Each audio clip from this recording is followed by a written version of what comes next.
What do you know about e-cigarettes? One fact is the industry has grown faster than our knowledge about the potential health risks. Thanks for joining us. I'm Jackie Hyland. And I'm Gerald Owens. Industry sales grew from about $500 million in 2012 to $1.5 billion in 2013.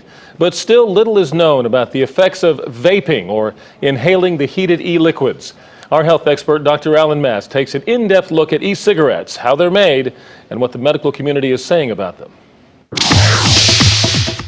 At this e-cigarette shop in Cary, there's no smoking allowed. Vaping is fine with a wide choice of flavors. Like I got Cinnamon Toast Crunch, and I think that's a fantastic flavor. It's what Gerald Fowler can't taste that he's really after, the nicotine. Why did you decide to try e-cigarettes?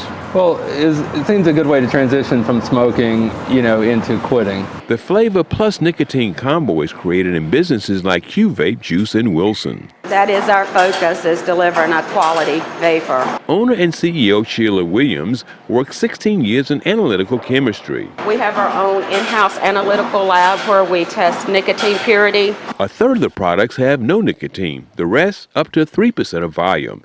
It's mixed with flavoring, vegetable glycerin, and propylene glycol. But just based on the chemistry, what we do know is that there are no carcinogens. There are no federal regulations as to how it's made. Not yet. That's something you're anticipating the FDA is going to step in and start regulating what you're doing here. Is that right? We hope so. You hope so? We hope so. Yeah. Williams set up the business knowing FDA regulations were inevitable. She believes some competitors aren't as prepared. There's so many people out there right now making it in their basement and garage. Right. And that's what scares me. The difference in this facility, she says, is GMP, or good manufacturing practices.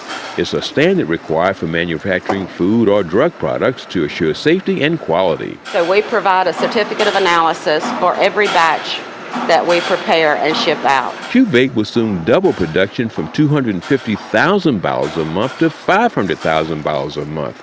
As sales soar, many questions are still unanswered. What happens if you smoked this thing for 15, 20, 40 years is definitely a cause for concern. Medical oncologist Dr. Niraj Agrawal points to known risk factors for nicotine, even inhaled in a vapor, on the heart and the brain. It's a risk for causing Alzheimer's and dementia. In terms of the long-term effects of inhaling those compounds, that clearly needs to be studied. Dr. Jed Rose is director of Duke's Center for Smoking Cessation. He's also co-creator of the first nicotine patch in 1988.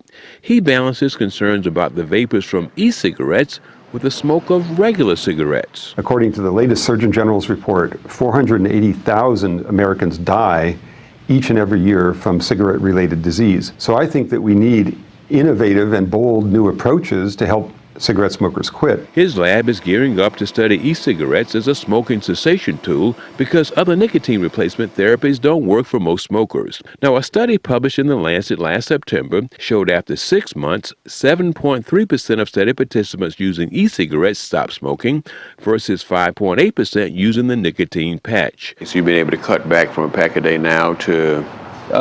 Maybe 3/4 of a pack. Okay.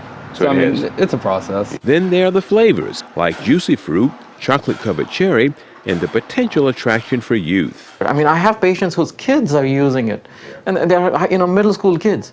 They are getting exposed to nicotine at a very young age. These are the health issues the FDA will consider as they decide how far to go in regulating e-cigarette products. So my greatest concern is that it will be stamped out by excessive fears about fantastic scenarios that might happen. On the other hand, we do have the known 480,000 deaths a year from cigarette smoking.